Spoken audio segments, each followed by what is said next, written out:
নমস্কার, বাংলা বাজারে সবাইকে স্বাগত। আমি অনিকেত চট্টোপাধ্যায়। শুরু করছি আমাদের অনুষ্ঠান মতামত। বাংলা বাজার সাবস্ক্রাইব করুন, বেল বাটন প্রেস করুন, তাহলে আপনাদের কাছে সমস্ত নোটিফিকেশন পৌঁছে যাবে। প্রত্যেকটা অনুষ্ঠান দেখতে পাবেন। অনুষ্ঠান দেখুন, আপনাদের মতামত দিন, কোন বিষয়ে অনুষ্ঠান চাইছেন সেটাও আমাদেরকে জানান। আজকের শীর্ষক, আজকে মতামত অনুষ্ঠানের শীর্ষক, ফেকুজি আপনার নামের আগে বাঙালিরা প্রেতাত্মা জুড়ে দেবে একদিন, নিশ্চয়ই।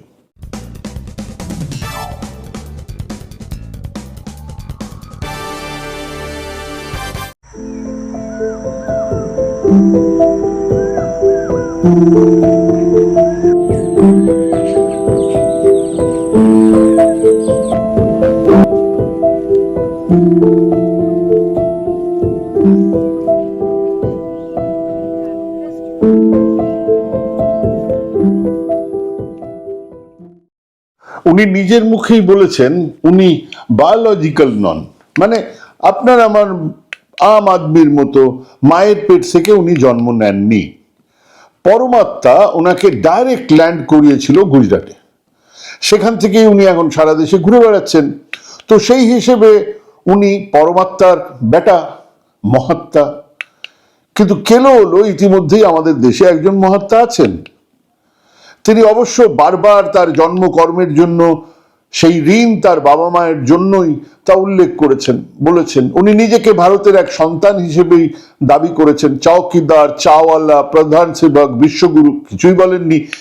কিন্তু পৃথিবীর 128টা দেশে ওনার মূর্তি আছে। আরো বড় সমস্যা হলো, যারা ওনাকে শ্রদ্ধা করেন, ওনাকে বিশ্বাস করেন, ওনার বিশ্বাসে আস্থা রাখেন, তাদের এক বিরাট লম্বা লিস্ট। সে তালিকাতে রোমা রোলা থেকে মার্টিন লুথার কিং থেকে নেলসন ম্যান্ডেলা থেকে আইনস্টাইন পর্যন্ত আছেন, যিনি বলেছিলেন, generations to come it may will scarce believe that such a man as this one ever in flesh and blood walked upon this earth.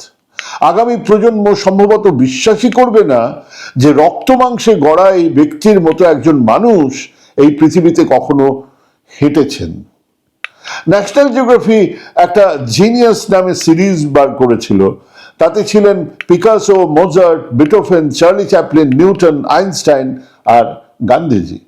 কাজেই আমাদের সেই গণ্ডমূর্খ উনি যে চান বা না চান, একজন মহাত্মা ইতিমধ্যেই ভারতে আছেন। আর সেই মহাত্মা সম্বোধন করেছিলেন রবীন্দ্রনাথ ঠাকুর, সাম্প্রদায়িকতার ঊর্ধ্বে এক মানবতাবাদী। এ নিয়ে গুজরাট থেকে কিছু বিতর্ক তোলা হয়েছিল। মহাত্মা সম্বোধন নাকি রবি ঠাকুর নয়, গুজরাটের কোনো এক সাংবাদিক করেছিল। বিষয়টা আদালত পর্যন্ত গড়ায়। গুজরাট হাইকোর্টে একটা রিট পিটিশন দায়ের করা হয়। 2016 সালে বিচারপতি JB পারদিওয়ালা প্রচলিত শিক্ষা ব্যবস্থা, ঐতিহ্য এবং স্কুলের পাঠ্যপুস্তক ইত্যাদি থেকে স্বীকৃত তথ্যের ওপর ভিত্তি করে রায় দেন যে কবি রবীন্দ্রনাথ ঠাকুরই প্রথম মোহনদাস করমচাঁদ গান্ধীকে মহাত্মা উপাধিতে ভূষিত করেন। আর সেই মহাত্মা রবি ঠাকুরকে কিভাবে চেনেন, কিভাবে জানেন? বহুবার কথা বলেছেন, 1 মাস একসঙ্গে থেকেছেন। সেই রবি ঠাকুরকে জানার জন্য, তার লেখা পড়ার জন্য তার জীবনের শেষ 3 মাস একজন বাংলার মাস্টারমশাই রেখেছিলেন। প্রতিদিন সকালবেলায় নিয়ম করে বাংলা পড়ছিলেন। কেন না, রবি ঠাকুর অরিজিনাল ল্যাঙ্গুয়েজে পড়বেন, বাংলাতে পড়বেন।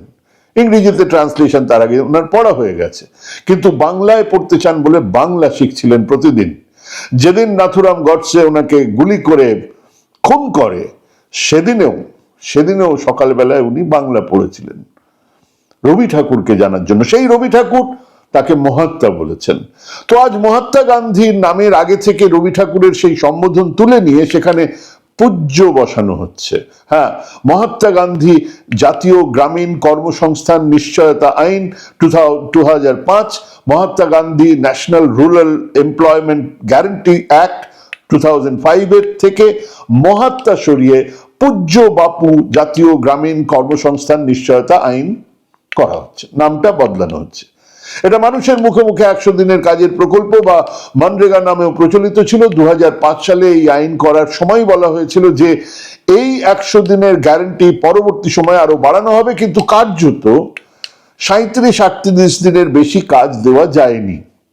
মোদী সরকার মানে পরমাত্মার সরকার সেই 100 দিন তুলে এটাকে 125 দিন করছে, আর নামটাও বদলে দিয়েছে। তার একটা বড় কারণ হলো মহাত্মা নামটা সরিয়ে রাখা। এরপর বিভিন্ন জায়গাতে মহাত্মা গান্ধীর বদলে পূজ্য বাপু বসানো হবে, পূজ্য বলা হয়েছে, বাপুও বলা হয়েছে। মহাত্মা সম্বোধনকে ফ্রিজ থেকে বার করা হবে আরো বছর 2 পরে মহাত্মা নরেন্দ্র মোদী করার জন্য। হ্যাঁ, পরমাত্মার ডাইরেক্ট পাঠানো মাল তো মহাত্মাই হবেন, অ্যাটলিস্ট হতে চান। আর দ্বিতীয় হলো, সারা দেশ জুড়ে অসংখ্য মানুষের ভরসার এক প্রকল্পের সঙ্গে কংগ্রেসের নাম, ইউপি এর নাম, বিরোধী রাজনৈতিক দলের নাম জুড়ে গেলে তো চলবে না, কাজেই নাম বদলে দাও। মোদীজি ক্ষমতায় আসা ইস্তক বহু বহু বহু পুরনো প্রকল্পের নাম বদলেছেন কেবল এই জন্যেই। অনেকেই জানে উনি এই প্রকল্পগুলো শুরু করেছেন, কিন্তু আসলে উনি এগুলো শুরুই করেননি। যেমনি উজালা, আমাদের যে গ্যাসের যে স্কিম, সেটা নাকি উনি করেছেন, ওটা বহু আগে ছিল। ধরুন direct benefit transfer for LPG, এখন সেটা পাহল স্কিম হয়ে গেছে। Basic savings bank deposit scheme, এখন সেটা জনধন প্রকল্প হয়ে গেছে।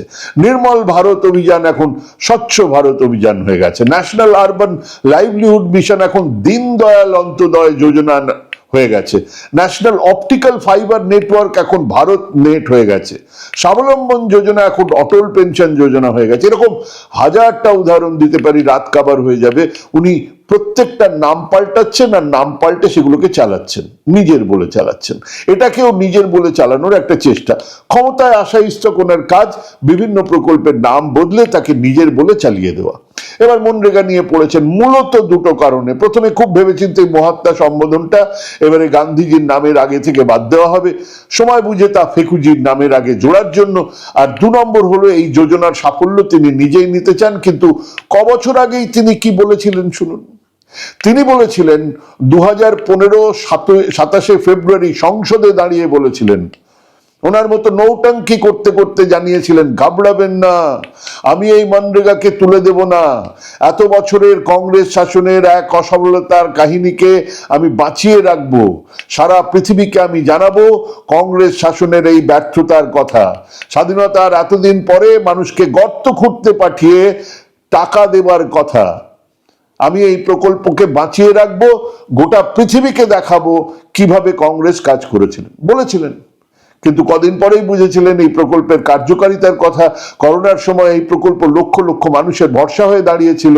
কিন্তু আজ আবার তিনি ক্রমশ এই প্রকল্পের বরাদ্দ কমাচ্ছেন। সরকারি তথ্য অনুযায়ী গত 5 বছরের রেগা মানে মনরেগা চূড়ান্ত তহবিল বরাদ্দ মারাত্মকভাবে কমেছে। কিরকম? 2020-21 অর্থ বছরে চূড়ান্ত বরাদ্দ ছিল 1,11,171 কোটি। 21-22 সেটা 98,000 নেমে আসলো, 98,000 কোটি। 22-23 সালে সেটা 90,810 কোটি। 23-24 সালে সেটা 89,268 কোটি এবং 24-25 আরো কমে দাঁড়িয়েছে 85,839 কোটি। তার মানে 2021-22 তুলনায় 25,000 কোটি টাকা কম হয়েছে। ঠিক সেই সময় যখন জ্বালানির দাম বাড়ছে, খাদ্যদ্রব্যের দাম বাড়ছে, নিত্য প্রয়োজনীয় জিনিসের খরচ বৃদ্ধি পাচ্ছে, তখন মনরেগার মতো একটা গুরুত্বপূর্ণ প্রকল্পে তহবিল কমানো অত্যন্ত উদ্বেগজনক। কেবল বরাদ্দই কমাচ্ছেন তাই নয়, বিভিন্ন বিরোধী শাসিত রাজ্যে প্রাপ্য মেটাচ্ছেন না। বিভিন্ন রাজ্যে মিলিয়ে কেন্দ্রের কাছে 9,200 কোটি টাকার বেশি বকেয়া পড়ে আছে। এর মধ্যে পশ্চিমবঙ্গের বকেয়া টাকার পরিমাণ 3,000 কোটি টাকার বেশি। কেরালার বকেয়ার পরিমাণ 527 কোটি টাকা, যা বারবার চাওয়ার পরেও মোদী সরকার দিচ্ছে না। বরাদ্দ কমছে, প্রাপ্য বরাদ্দের টাকা দেওয়া হচ্ছে না। কিন্তু 100 দিনের কাজ, এই সরল জনপ্রিয় কথাটাকে মুছে দেবার জন্য 100 দিনকে 125 দিন করে দেওয়া হলো। ওদিকে আন্দামান সেলুলার জেলে তৈরি হচ্ছে বীর সাভারকার প্রেরণা পার্ক, তৈরি হয়ে গেছে। যে লোকটা ব্রিটিশদের কাছে ক্ষমা ভিক্ষা করে মুচলেকা দিয়ে, একটা নয় 7-7টা মুচলেকা দিয়ে জানিয়েছিল আর কোনোদিন ব্রিটিশ বিরোধিতা করব না, বরং যারা ইংরেজ বিরোধিতায় নেমেছিল তাদেরও বোঝাবো, পথে নিয়ে আসবো, এসব বলে নাক্ষত দিয়ে যে লোকটা জেল থেকে বেরিয়ে গান্ধী হত্যার ষড়যন্ত্রে যোগ দিয়েছিল, সেই লোকটা স্ট্যাচু উদ্বোধন হচ্ছে, তার নামে পার্ক হচ্ছে, আর গান্ধী নামের আগে থেকে মহাত্মা সম্বোধন তুলে নেওয়া হচ্ছে। যে মানুষ 42-এর ভারত ছাড়ো আন্দোলনে ব্রিটিশদের চিঠি লিখে জানিয়েছিল এই আন্দোলনকে শেষ করার জন্য যা যা করার তাই করবে, সেই শ্যামাপ্রসাদ মুখোপাধ্যায় এনাদের আইডল, এনাদের পূজ্য, তার মূর্তি বসানো হচ্ছে। অথচ কালাপানিতে সারাটা জীবন কাটিয়ে দেওয়া উল্লাসকর দত্তের নাম কোথাও নেই। ইলেকট্রিক শক দেওয়া হয়েছিল উল্লাসকরকে, হাজার অত্যাচারের পরেও তিনি তার পথ থেকে সরে আসেননি। সেই উল্লাসকর দত্তের কোনো ছবি নেই সংসদে। আছে কার?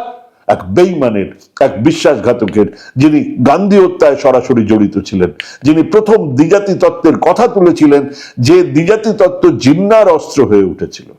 আজ ফেকুজি বন্দে মাতরম নিয়ে কথা বলছেন। আচ্ছা, একবারও ভেবে দেখেছেন কেন তারা 1937-এর আগে বন্দে মাতরম নিয়ে একটা কথাও বলেননি? 1875-এ বন্দে মাতরম লেখা হয়েছিল, আর 1925-এ RSS এর স্থাপনা। তার মানে খুব সোজা হিসেবে 50 বছর পূর্তি হচ্ছে বন্দে মাতরমের।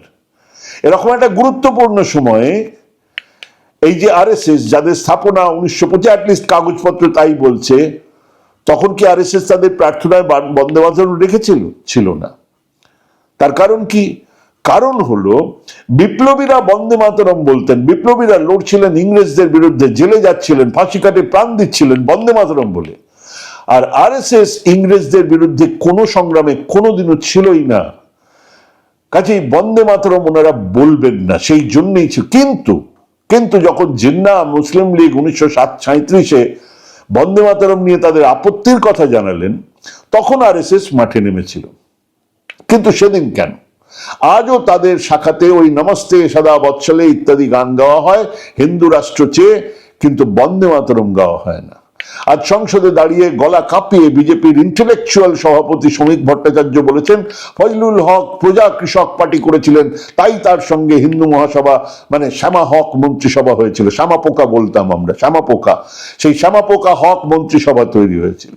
তিনি যেটা বলছেন না তা হলো, এক, ওই হিন্দু মহাসভা নর্থ ইস্টার্ন ফ্রন্টিয়ার স্টেটে, সিন্ধু প্রদেশে দুটো জায়গায় মুসলিম লীগের সঙ্গে হাত মিলিয়েছিলেন, ওখানে কোনো কৃষক প্রজা পার্টি ছিল না। এই ফজলুল হক সেই মুসলমান নেতাদের অন্যতম যারা বন্দে মাতরম নিয়ে তাদের আপত্তির কথা জানিয়েছিলেন।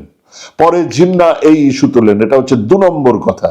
3 নম্বর হচ্ছে এই ফজলুল হক 1940-এ মুসলিম লীগের লাহোর অধিবেশনে গিয়ে পাকিস্তানের দাবি নিয়ে প্রস্তাব আনেন, আর 1941-এ সেই ফজলুল হকের সঙ্গে ওই শ্যামাপ্রসাদ হিন্দু মহাসভা আঁতাত করেন। 4 নম্বর হচ্ছে এই ফজলুল হক স্বাধীন পাকিস্তানের প্রথম স্বরাষ্ট্রমন্ত্রী হয়েছিলেন। বিজেপির বঙ্গ সভাপতি সত্যিটা বলতে লজ্জা পাচ্ছেন বলেই এতগুলো মিথ্যে বলছেন। আসলে স্বাধীনতা সংগ্রামে RSS ছিল গান্ধীর আদর্শের বিরুদ্ধ শিবিরে। তারা জানতেন এই গান্ধীর জন্যই তাদের ভারতে পায়ের তলায় জমি মিলছে না। এই গান্ধী ভারতের আত্মা, ভারতের আদর্শ। তাই এই RSS, হিন্দু মহাসভা, সাভারকার, গডসেরা গান্ধীকে মারার চক্রান্ত করেন, আর শেষমেশ সফল হন। কিন্তু মৃত্যুর পরেও সেই গান্ধীর ভূত তাদের তাড়িয়ে নিয়ে বেড়াচ্ছে। তাই আজ গান্ধীর নামে আগের থেকে মহাত্মা সম্বোধনকে কেড়ে নিতে চায় তারা, যে সম্বোধন করেছিলেন রবি ঠাকুর। এক সংখ্যাগরিষ্ঠতা নিয়ে যে কাজ আজ মোদি অ্যান্ড কোম্পানি করছে, তারা জানেই না যে এই সিংহাসন চিরস্থায়ী নয়। রবি ঠাকুরই কবে লিখে গেছেন, রাজ ছত্র ভেঙে পড়ে, রণডঙ্কা শব্দ নাহি তোলে, জয়স্তম্ভ মূঢ় সম অর্থ তার ভোলে। রক্ত মাখা অস্ত্র হাতে যত রক্ত আঁখি, শিশু পাঠ্য কাহিনীতে থাকে মুখ ঢাকি। হ্যাঁ, একদিন এই শাসন, এই ক্ষমতা থাকবে না। আমি হলফ করে বলতে পারি, সেদিন ফেকুজি আপনার নামের আগে প্রেতাত্মা শব্দটা জুড়ে দেবে ভারতের আগামী নাগরিকেরা, বাংলার মানুষেরা। ভাবুন, ভাবতে থাকুন, প্র্যাকটিস করুন। ভালো থাকবেন, সুস্থ থাকবেন। আজকে এখানেই শেষ করছি। নমস্কার।